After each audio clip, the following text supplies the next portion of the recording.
Hello, എല്ലാവർക്കും നമസ്കാരം. നമ്മുടെ പുതിയ വീഡിയോ ഫുൾ തമിഴ്നാട്ടിലാണ് കേട്ടോ. ഇത് മുള്ളിയിലെ കാടുകളാണിത്. മുള്ളി നിങ്ങൾക്ക് എല്ലാവർക്കും പരിചയം ഉണ്ടാവും. ഇപ്പോൾ ലാസ്റ്റ് കഴിഞ്ഞ അയ്യപ്പനും കോശിയും എന്ന സിനിമയിൽ പൃഥ്വിരാജ് മുള്ളിയിൽ നിന്നാണ് വരുന്നതെന്നൊക്കെ പറഞ്ഞ് കേട്ടിട്ടുണ്ടല്ലോ. അപ്പോൾ നമ്മളും അതുപോലെ അട്ടപ്പാടിയിൽ നിന്നാണ് നമ്മുടെ യാത്ര തുടങ്ങിയത്. അട്ടപ്പാടി എലച്ചി വഴി എന്ന് പറഞ്ഞ സ്ഥലത്തു നിന്നാണ് രാവിലെ നമ്മൾ ഇറങ്ങിയിട്ടുള്ളത്. ഇവിടെ എത്തിയപ്പോഴാണ് അത്യാവശ്യം ഷൂട്ട് ചെയ്യാനുള്ള വെളിച്ചമായത്. രാവിലെ 6 മണിയാണിത് സമയം. അപ്പോൾ ഈ ഒരു മേഖല നിങ്ങൾ നോക്കിക്കഴിഞ്ഞാൽ മനസ്സിലാവും. മലകളും കാടുകളൊക്കെ ആയിട്ട് നല്ല ഭംഗിയുള്ളൊരു ഏരിയയാണിത്. കാട്ടിൻ്റെ നടുവിലൂടെയാണ് ഈ റോഡ്. മലയുടെ ഒരു ചെരിവൊക്കെ വെട്ടിയെടുത്തിട്ടാണ് ഈ റോഡ് ഉണ്ടാക്കിയിട്ടുള്ളത്. വളരെ മനോഹരമായൊരു പ്രദേശമാണിത്. പക്ഷേ നമ്മൾ പേടിക്കണം. ഇവിടെ വന്യമൃഗങ്ങളുള്ളൊരു സ്ഥലമാണ്. ആന, കാട്ടുപോത്ത്, അതുപോലെ മാന്, കരടി, പുലി മുതലായ സാധനങ്ങളൊക്കെ ഈ ഒരു കാട്ടിലുണ്ട്. അപ്പോൾ രാവിലെ ഞങ്ങൾ പുറപ്പെട്ട സമയത്ത് ഇതുവരെ വണ്ടികളൊന്നും കണ്ടില്ല. മുള്ളി ചെക്ക് പോസ്റ്റിൽ നിന്ന് അവിടുന്ന് വണ്ടികൾ 2-3 കണ്ട് എന്നല്ലാതെ ഈ റൂട്ടിന് വണ്ടികളൊന്നുമില്ല. ഇത് മഞ്ചൂർക്കുള്ള റൂട്ടാണ്. മുള്ളിയിൽ നിന്നും മഞ്ചൂർ പോയിട്ട് നമ്മളങ്ങനെ ഊട്ടിയിലേക്ക് പിടിക്കാനാണ് നമ്മുടെ പ്ലാൻ. ഈ കാടിൻ്റെ ഒരു പ്രത്യേകത നിങ്ങൾക്ക് കാണുമ്പോൾ തന്നെ മനസ്സിലാവും. ഇത് വലിയ വലിയ മരങ്ങൾ ഒരുപാടുള്ള കാടല്ല, കൂടുതലും കുറ്റിച്ചെടി പോലുള്ള മരങ്ങളാണ്, ചെറിയ മരങ്ങൾ. അതുകൊണ്ട് തന്നെ നമുക്ക് ഈ കാട്ടിൽ മൃഗങ്ങളില്ല എന്നൊക്കെ തോന്നിപ്പോകും. പക്ഷെ കൂടുതൽ മൃഗങ്ങൾ ഇങ്ങനെയുള്ള കാടുകളിൽ ഒരുപാടുണ്ടാവും. കാരണം ചെറിയ ജീവികൾ ഒരുപാട് ഇവിടെ വസിക്കുന്നത് കൊണ്ട് തന്നെ അവയെ കഴിക്കുന്ന അതൊക്കെ ഈ പുലി പോലുള്ള മൃഗങ്ങളും അത്യാവശ്യം ഇവിടെ തന്നെ ഉണ്ട്. ആനകളുടെ കൂട്ടൊക്കെ ചില സമയത്ത് ഇവിടെ കാണാൻ പറ്റും. ആ കാണുന്നത് ഒരു കാട്ടുപോത്താണ്. അതാണ് ഞങ്ങൾ വണ്ടി ഇവിടെ നിർത്തിയത്. കാട്ടുപോത്ത് എന്ന് പറയുമ്പോൾ നമ്മുടെ നാട്ടിൽ സാധാരണ കാണുന്ന ആ വീതിയുള്ള പോത്തിൻ്റെ അതുപോലെ അല്ല കേട്ടോ.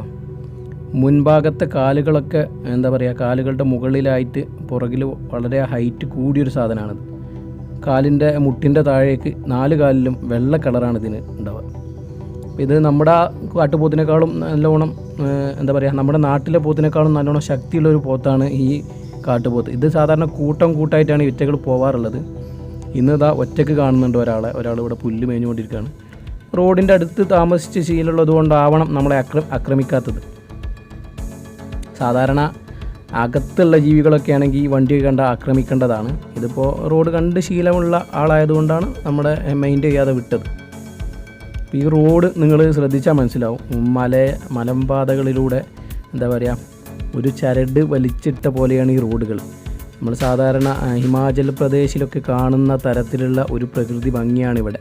മരങ്ങൾക്കും ഏകദേശം അതേപോലുള്ള ഒരു സമാനതകൾ നമുക്ക് കാണാൻ പറ്റും. ഒരു കൂർത്ത മുനമ്പുള്ള മരങ്ങളാണ് ഇവിടെ കൂടുതൽ. കാരണം തണുപ്പുള്ള ഏരിയ ആയതുകൊണ്ട് തന്നെ ഇതൊക്കെ നമ്മളെ നീലഗിരി ജില്ലയിൽപ്പെട്ട സ്ഥലമാണ്. നീലഗിരി തമിഴ്നാടിൻ്റെ ഒരു തണുപ്പുള്ള ജില്ലയാണെന്ന് അറിയപ്പെടുന്നത്. അപ്പോൾ ഇവിടെയൊക്കെ രാവിലെ നല്ലോണം തണുപ്പുണ്ട്. നമുക്ക് തണുപ്പ് നല്ലോണം അനുഭവിക്കാൻ പറ്റുന്നുണ്ട്. അപ്പോൾ നമ്മൾ ഈ ഒരു മലയിടുക്കിലൂടെ ഇങ്ങനെ പോകുമ്പോൾ വണ്ടികളൊന്നും നമുക്ക് കാണാൻ കഴിയുന്നില്ല. മലയുടെ ചെരിവ് ഇങ്ങനെ ചെത്തിയെടുത്തിട്ടാണ് ഈ റോഡ് ക്രിയേറ്റ് ചെയ്തിട്ടുള്ളത്. വളരെ ചെറിയ റോഡാണ്. ഓപ്പോസിറ്റ് വലിയൊരു വണ്ടി വന്നാലൊക്കെ നമുക്ക് കുറച്ച് ഒതുങ്ങി കുടിക്കേണ്ടി വരുന്ന അത്രയും ചെറിയ റോഡാണ്. ഇത് ഹൈവേ ആണെന്നാണ് എൻ്റെ ഒരു നിഗമനം. ഹൈവേ ആണെന്നാണ് തോന്നുന്നത്. മഞ്ചൂർ മുള്ളി ഹൈവേ ആവും. കാരണം വേറെ റൂട്ട് ഇവിടെ മെയിനായിട്ടില്ല. ഇത് കാടാണ്. കാട്ടിൽ അങ്ങനെ റൂട്ട് ഇടാനുള്ള അനുവാദം ഇവിടെ ഇല്ല. പിന്നെ വന്യമൃഗങ്ങൾക്ക് ശല്യപ്പെടുത്തുന്ന രീതിയിൽ ഹോൺ അടിക്കാനോ അങ്ങനെയുള്ള കാര്യങ്ങളൊന്നും ഇവിടെ അനുവദിക്കില്ല. ഇവിടെ ആ കാണുന്നത് കാനഡ പവർ ഹൗസിൻ്റെ ഏരിയയാണ്. ഇത് ഗദ്ദൈ ഡാം. തമിഴ്നാട് നീലഗിരി ജില്ലയിലെ ഡാമുകളിൽ ഒന്നാണ് ഗദ്ദൈ ഡാം. ഇവിടെയാണ് പ്രശസ്തമായ കാനഡ പവർ ഹൗസ് ഉള്ളത്. ഇതാണ് പവർ ഹൗസിൻ്റെ ബിൽഡിങ്. അതിന് പുറത്ത് പവർ ഹൗസ് ഏരിയ. മുകളിലേക്ക് കാണുന്ന പൈപ്പുകൾ ഇപ്പോൾ പ്രവർത്തനമില്ല. പണ്ട് കറണ്ട് ഉണ്ടാക്കാൻ വേണ്ടി യൂസ് ചെയ്തിരുന്ന സാധനങ്ങളാണ്. മുകളിൽ നിന്ന് വെള്ളം താഴേക്ക് വിട്ട് അതിനുള്ളിൽ ഫാനുകളൊക്കെ ഫിറ്റ് ചെയ്തിട്ടുള്ള ഒരു പരിപാടി അങ്ങനെ ആണ് കേട്ടിട്ടുള്ളത്. ഇതാണ് പവർ ഹൗസിൻ്റെ ബാക്കി ഏരിയാസ്. ഇതാണ് ഗദ്ദൈ വാട്ടർഫോൾ. ഗദ്ദയിൽ ഒരുപാട് വാട്ടർഫോൾ ഉണ്ട്. ഇതാണ് നമുക്ക് റോട്ടിൽ നിന്ന് പെട്ടെന്ന് കാണാൻ കഴിയുന്ന ഒരു വാട്ടർഫോൾ. ചാടിക്കാൻ വേണ്ടി എന്തോ വെച്ച പോലെ അല്ലേ?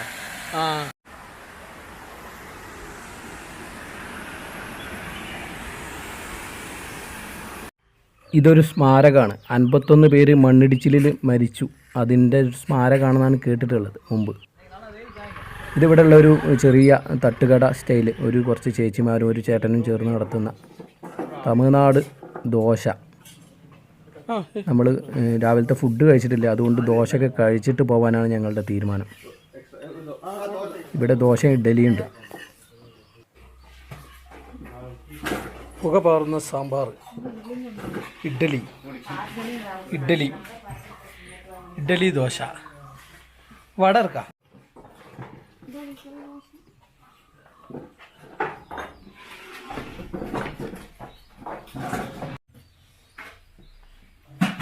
Super super super. നോക്കട്ടാ. ആ സൂപ്പർ സൂപ്പർ സൂപ്പർ. അയ്യ അടിപൊളി. കൈ കഴിയാ പിന്നെ കൈ പറഞ്ഞ ഇവിടെ നമുക്ക് ഇത് നിന്റെ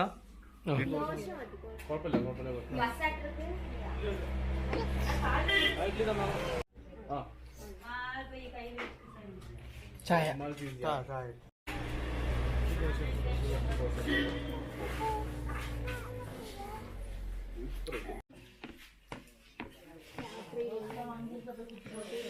ഇതല്ലേ ഒറ്റടിക്ക്. ആ എനിക്കൊരു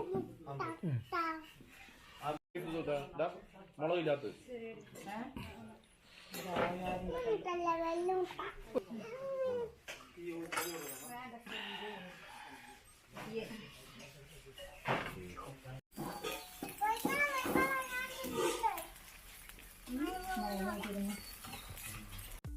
അപ്പോൾ രാവിലത്തെ ഫുഡും കഴിഞ്ഞ് ഞങ്ങളിങ്ങനെ ഹെയർ പിന്ന് കയറി തുടങ്ങണം. ഇവിടെ 43 ഹെയർ പിന്നുള്ള ഒരു ചുരമാണിത്. ഫേമസ് ആണ് ഗഡയിലെ ഈ ചുരം.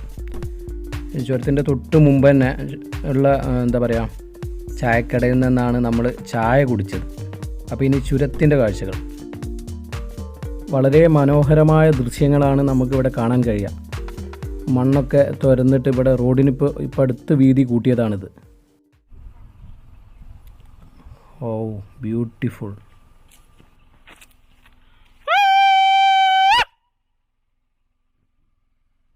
ഇനി നമ്മുടെ യാത്ര തുടർന്നുകൊണ്ടിരിക്കുകയാണ്. വയനാട് ചുരം പോലെയോ ഇടുക്കിയിലെ ചുരം പോലെയോ അല്ല. ഇവിടുത്തെ ഒരു അവസ്ഥ നിങ്ങൾക്ക് കണ്ടാൽ തന്നെ മനസ്സിലാവുമല്ലോ. ഇവിടെ വേറൊരു രീതിയിലാണ് ചുരം. ഒരുപാട് മലകൾ കയറി കഴിഞ്ഞതിൻ്റെ ശേഷമുള്ള ഒരു ചുരമാണിത്. വയനാട്ടിലും ഇടുക്കിയിലും മലയുടെ ചെരിവിൽ നിന്നാണ് ചുരം തുടങ്ങാറുള്ളത്. ഇത് ഒരുപാട് മലകളുടെ ഇടയിലുള്ളൊരു മലയാണ്. അതുകൊണ്ട് തന്നെ നമ്മുടെ മേഘങ്ങൾ പല സ്ഥലത്തായിട്ട് തങ്ങി നിൽക്കുന്നുണ്ട്. പല മലകളുടെ മുകളിലായിട്ട് തങ്ങി നിൽക്കുന്നതുകൊണ്ട് ഇവിടേക്ക് മേഘങ്ങൾ എത്താത്തത് കൊണ്ട് നമുക്ക് അത്യാവശ്യം ക്ലിയറിൽ കാര്യങ്ങൾ കാണാൻ കഴിയുന്നുണ്ട്. ഏതോ വിദേശ രാജ്യത്തിൽ യാത്ര ചെയ്യുന്നൊരു പ്രതീതിയാണ് ഇവിടെ കിട്ടുന്നത്. പ്രത്യേകിച്ച് ഇതൊരു യൂറോപ്യൻ രാജ്യമാണെന്ന് തോന്നിപ്പോവും. രാവിലെ ആയതുകൊണ്ട് തന്നെ നല്ല തണുപ്പുണ്ട്. പിന്നെ ആ മലകളുടെ രൂപം, ഇവിടുത്തെ മരങ്ങൾ, തണുപ്പിൽ വളരുന്ന മരങ്ങളായതുകൊണ്ട് ഇതിൻ്റെ ഒരു സ്റ്റൈലും എല്ലാം കൂടെ കൂട്ടിച്ചേർത്ത് നോക്കുമ്പോൾ വല്ല സ്വിറ്റ്സർലാൻഡിലോ അതുപോലുള്ള ഓസ്ട്രിയ പോലുള്ള രാജ്യങ്ങളുടെ പ്രതീതി. നിങ്ങൾ ഊട്ടിയിലൊക്കെ പോകുന്ന മലയാളികളാണെങ്കിൽ, പ്രത്യേകിച്ച് എന്താ പറയുക, പാലക്കാട് ജില്ലയിലുള്ള ആളുകൾ മെയിനായിട്ട് ഈ റൂട്ട് തന്നെ ആവും പിടിക്കാമെന്ന് തോന്നുന്നു. എന്നാലും ബാക്കിയുള്ള ജില്ലകളിലെ ആളുകളാണെങ്കിൽ ഈ റൂട്ടിൽ ഒരു പ്രാവശ്യമെങ്കിലും ഒന്ന് നിങ്ങൾ വന്നു നോക്കുക. കാരണം അത്രയും മനോഹരമായ സ്ഥലങ്ങളാണ് ഈ ഏരിയ. നമ്മൾ മഞ്ചൂർ ടൗണ് കഴിഞ്ഞു. മഞ്ചൂർ ടൗണ് കഴിഞ്ഞിട്ട് വരുന്ന സമയത്ത് ലെഫ്റ്റ് സൈഡിലായിട്ട് കാണുന്നൊരു പ്രകൃതി മനോഹരമായ ഏരിയയാണ്. ഇതിൻ്റെ സ്ഥലത്തിൻ്റെ പേരൊന്നും അറിയില്ല. ക്യാമറയിൽ അധികം ചാർജ് ഇല്ലാത്തതുകൊണ്ട് തന്നെ ഒരുപാട് നേരമൊന്നും നമുക്ക് ഷൂട്ട് ചെയ്യാൻ ഇനി കഴിയുമെന്ന് തോന്നുന്നില്ല. വളരെ മനോഹരമായ ഒരു താഴ്വര, അവിടെ ഒരു ചെറിയ ഡാം, ഒരു ചെറിയൊരു പവർ സ്റ്റേഷൻ പോലുള്ള സ്ഥലമൊക്കെ കാണുന്നുണ്ട്. അപ്പോൾ മഞ്ചൂരിൽ നിന്ന് ഇത് ലൗഡേൽ വഴിയാണ് ഞങ്ങളിന്ന് ഊട്ടിയിലേക്ക് കയറുന്നത്. വേറെയും റൂട്ടുകളുണ്ട്, പക്ഷേ ഇന്ന് നമ്മൾ ഈ റൂട്ടാണ് സെലക്ട് ചെയ്തത്. നല്ല മനോഹരമായ കാഴ്ചകൾ കണ്ടുകൊണ്ട് അങ്ങനെ രാവിലെ കണ്ടില്ല, ഈ സ്ഥലം കണ്ടു കഴിഞ്ഞാൽ ഒരു യൂറോപ്പാണെന്ന് ആർക്കും തോന്നിപ്പോകുന്ന ലെവലിലാണ്. നമ്മുടെ ക്യാമറയുടെ പ്രശ്നമാണ് കുറേയൊക്കെ. ക്യാമറ നല്ല ക്യാമറയാണെങ്കിൽ നിങ്ങൾക്ക് വളരെ മനോഹരമായ ഈ ദൃശ്യങ്ങൾ നല്ല എന്താ പറയുക, നല്ല കുളിർമയോടെ ആസ്വദിക്കാൻ കഴിയേണ്ടതാണ്. ആ കാര്യത്തിൽ നമ്മൾ ക്ഷമ ചോദിക്കുന്നു. മുഴുവനായിട്ടും മലകൾ നിറഞ്ഞ ഒരു ഏരിയയാണ് ഇത്. ഇതിലൂടെയുള്ള സഞ്ചാരത്തിൽ ഇടയ്ക്കിടയ്ക്ക് ഇതുപോലെ ചെറിയ ചെറിയ ടൗണുകൾ കാണാം. ടൗൺ എന്ന് പറയാൻ പറ്റില്ല, ചെറിയ അങ്ങാടികൾ കാണാം. ഇതാ ഇവിടെ ഒരു ക്ഷേത്രം താഴ്ഭാഗത്ത് കാണുന്നുണ്ട്. കുറേ കൂടെ നമ്മൾ ഇങ്ങോട്ട് മുമ്പോട്ട് അടുത്ത് വരുമ്പോൾ ഈ ഊട്ടിയുടെ ആ ഒരു മനോഹാരിത നമുക്ക് ദൃശ്യമാവാൻ പറ്റും. നമ്മളിപ്പോൾ കാടിൻ്റെ ഏരിയ ഒക്കെ വിട്ടിട്ടുണ്ട്. ഊട്ടിയുടെ എന്താ പറയുക, നീലഗിരിയുടെ അത്യാവശ്യം ആളുകൾ വന്നു ചേരുന്ന സ്ഥലത്തേക്ക് നമ്മൾ എന്താ പറയുക, സന്തോഷ് ജോർജ് കുളങ്ങര പറയുന്ന പോലെ ഇതിൻ്റെ ഈ മലമ്പാതകളിലൂടെ മന്ദം മന്ദം ഞങ്ങളുടെ വണ്ടി മുന്നോട്ട് പോയിക്കൊണ്ടിരുന്നു. ഈ സ്ഥലത്തിൻ്റെ പ്രകൃതി ഭംഗി ഞങ്ങളെ ഹഠാത് ആകർഷിച്ചു. അങ്ങനെയൊക്കെ പറയേണ്ടി വരും. നല്ല ഭംഗിയുള്ള സ്ഥലമാണ്.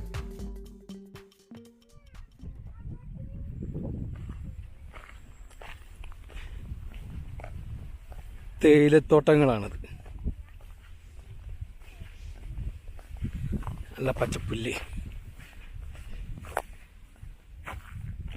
ഊട്ടിയിലെ ചില സ്ഥലങ്ങൾ പശുക്കളാണ് ഞാൻ പറഞ്ഞത്. ഈ രണ്ട് ചെറിയ മലകൾക്കിടയിൽ ദൂരെ ചെറിയൊരു പട്ടണം.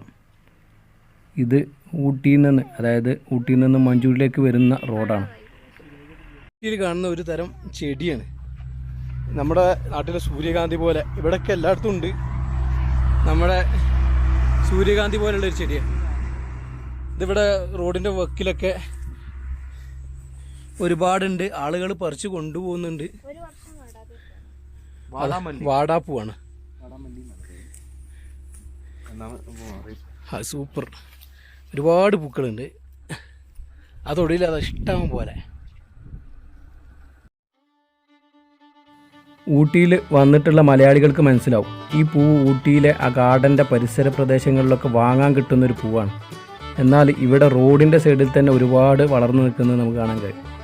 നേരത്തെ ഞാൻ പറഞ്ഞല്ലോ, സ്വിറ്റ്സർലാൻഡിൻ്റെ അല്ലെങ്കിൽ ഓസ്ട്രിയയുടെ, സ്വീഡൻ്റെ ഒക്കെ മനോഹാരിത നമുക്ക് പകർത്താൻ ഇവിടെ നിന്ന് തന്നെ കഴിയും. കാരണം അടിവാരം നിങ്ങൾ നോക്കൂ, മരങ്ങൾക്കും ആ പാടങ്ങൾക്കും ആ ഒരു വീടിൻ്റെ സ്റ്റൈലും എല്ലാം ഒരു യൂറോപ്യൻ സ്റ്റൈലിലാണ് ഇവിടെ ഉള്ളത്. ക്യാമറ ഓഫായി പോയതുകൊണ്ട് ലൗഡേൽ കാര്യങ്ങളൊന്നും കാണിക്കാൻ പറ്റിയില്ല. ഇത് ഊട്ടി ഗാർഡനാണ്. ഗാർഡനിൽ അത്യാവശ്യം ജനത്തിരക്കുണ്ട്. കോവിഡ് കാലഘട്ടം കഴിഞ്ഞിട്ടുള്ളൂ. കോവിഡിൻ്റെ ഒരു ലോക്ക്ഡൗൺ കഴിഞ്ഞ ഉടനെ ഇവിടെ ഇത്രയും തിരക്കൊക്കെ ഉണ്ടാവുമെന്ന് നമ്മൾ പ്രതീക്ഷിച്ചില്ല. ഇത് മലയാളികൾക്ക് പരിചയമുള്ളൊരു സ്ഥലമായതുകൊണ്ട് അധികം കാണിക്കാൻ നിൽക്കുന്നില്ല കേട്ടോ. ഗാർഡനിലെ വലിയ ഒരു എന്താ പറയുക, കാറ്റാടി പോലുള്ളൊരു മരമാണിത്. ഇത് മുകൾ ഏരിയ. വലിയ വലിയ കാറ്റാടി മരങ്ങളാണിത്. ഇതാണ് ഇവിടുത്തെ സ്റ്റൈൽ. ഇതാണ് ഊട്ടിയിലെ ബിരിയാണി. നമ്മുടെ നാട്ടിലെ ബിരിയാണി വെച്ച് നോക്കുമ്പോൾ ഇതൊരു എന്താ പറയുക, 5 പൈസക്കില്ലാത്ത ബിരിയാണിയാണ്. വെറുതെ കാണിക്കുന്നു എന്നുള്ളൂ.